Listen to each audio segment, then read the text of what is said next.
The weight of the world was on Scottie Barnes heading into his second season, but ultimately the player fell short of expectations. But not all is lost for the 2022 Rookie of the Year, as he remains one of the hottest prospects in the NBA. So, what does Scottie Barnes really need to do this season to help unlock his true potential? Let's get into it.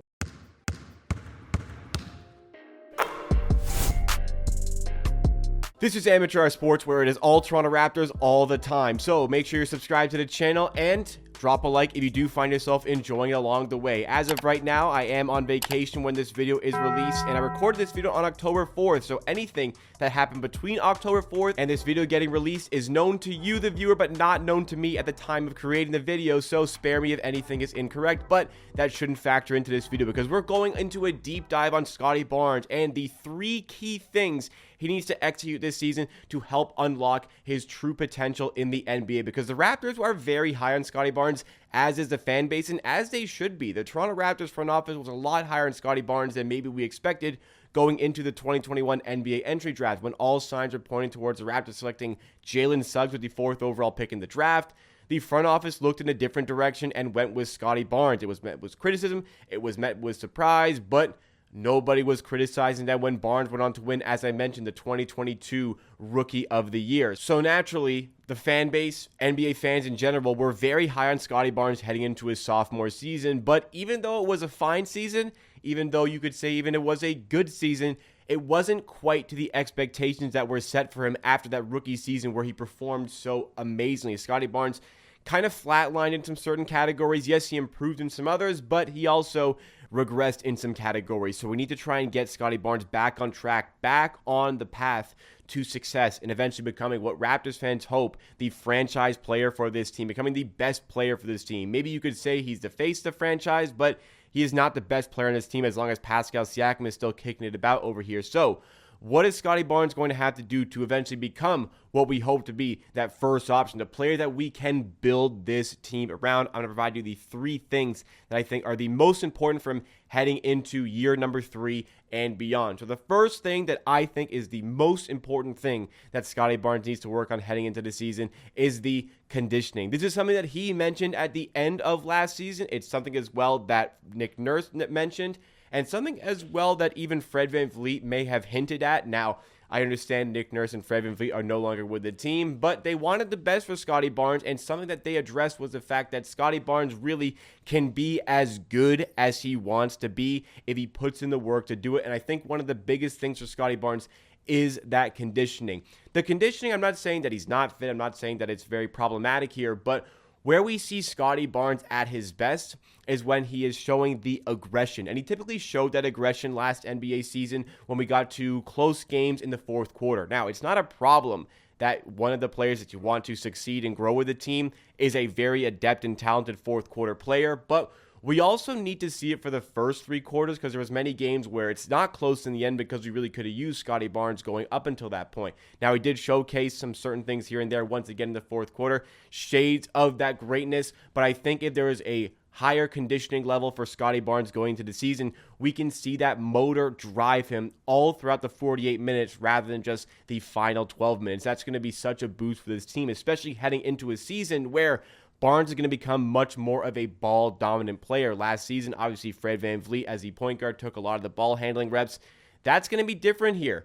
Fred VanVleet's no longer here. Dennis Schroeder's going to be getting a lot of on-ball reps for sure, but when Dennis Schroeder's not on the floor, or even when he is on the floor, we are going to see a lot of on-ball reps for Scottie Barnes as well. So having the ability to maintain that conditioning too, run those offensive sets while still maintaining the aggression throughout the 48 minutes on offense to score the basketball, that's going to be huge for not only Scottie Barnes' development, that is going to be huge for the Raptors who want to find success in the NBA this season. Now, the second thing that also needs to be addressed, I said that conditioning is the most important thing, but this is like a 1B, because this is also such an important part of Scottie Barnes' game that needs to develop. And granted, he has made strides in it, but we need to see even better in the 3-point shooting category. Scottie Barnes came into the NBA in 2021 as a player that we thought really couldn't shoot at all, and he kind of surprised us when he shot 30% from 3 in his first season. Now, we expected that 3-point percentage to climb in his second season, but it fell. It fell down to 28% from beyond the arc,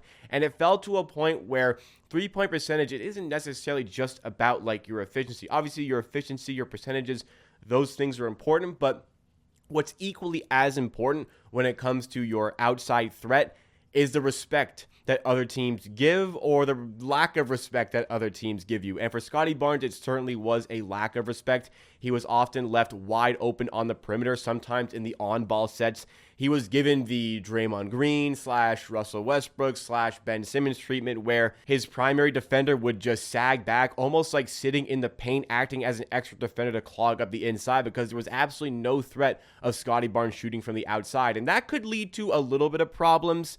If Scottie Barnes is the lead ball handler for this team, there's ways to circumvent that, but it completely alleviates the problem, or any chance of that problem happening, if the shooting is more down pat for the player this season. Now, off the dribble, those sort of threes, I'm not really expecting those to come to the player, especially as of right now, but what we can see from Scottie Barnes, the kickouts, the open ones, especially from the corner, those ones just above the break, those are some threes that we need to see getting knocked down. I'm not even looking for 35, 36%, but if we can get Scottie Barnes up to 33%, that is going to make such a huge difference to the Raptors offense in providing additional space.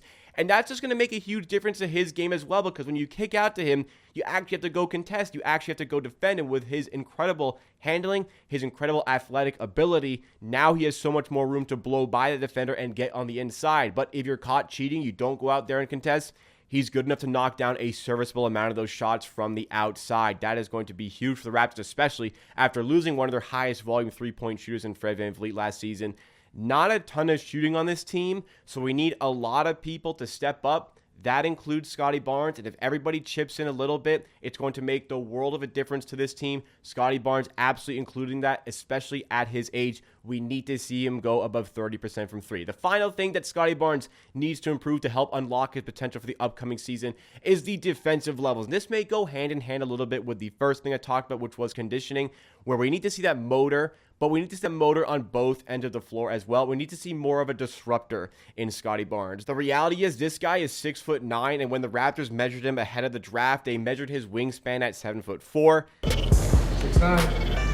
7'3.5". Ooh, I'm going 7'4". That could be an official by the NBA 7'3" wingspan, but this is a guy with all of the athletic tools and all of the natural gifts in size to be an absolute tenacious lockdown defender. And I think some of that comes with the aggression and the willingness to be a significant contributor on that end of the floor. And sometimes as well, it came down to just a bit of the basics, a bit of the fundamentals, a bit of moving the feet, a bit of keeping your feet moving and keeping up with your check, and just having a little bit more of a desire to make that impact on that end of the floor. And I think as this season, it seems like the vibe within the team is going to improve. It seems like the culture within the team is going to improve. I think that is going to be a positive benefit to wanting to work for your team on that end of the floor. But with all of these insane gifted traits that Scottie Barnes has, we need to see a little bit better on that end of the floor. And if we do, he can be such a phenomenal two-way threat in the NBA. So to recap, we have the conditioning, we have the shooting, and we have the defensive levels or even defensive energy over there. Now, don't mistake what I'm saying in this video as slander. Don't mistake this video as hate. I have such high expectations for Scottie Barnes' potential in the NBA. I think the sky is the limit, but ultimately this player, I concur, is going to go as far as he wants to go. And if he puts the work in, he can seriously become the best player on this team and one of the better, if not one of the best players in the NBA. He has the capabilities of leading this team if we build around him in the future, and he has the capabilities of becoming a perennial all-star in a Toronto Raptors uniform. I have such high expectations for Scottie Barnes, and I think he's going to be an excellent player, but it's on him to put in the work to get there. I certainly believe he can do it. These three things are a start in helping unlock that true potential. So what do you make of these three things? What else would you add? Would you take any way? Let me know your thoughts and opinions in the comments down below. But that's it for me for today. Drop a like if you did enjoy this video and subscribe for more Raptors content just like this. I mean, how many creators are going out of their way to keep you entertained while they're on their vacation? Nobody does it like Amateur Hour Sports. Get locked in, join the Amateur Hour Army today, and I'll see you next time for another video.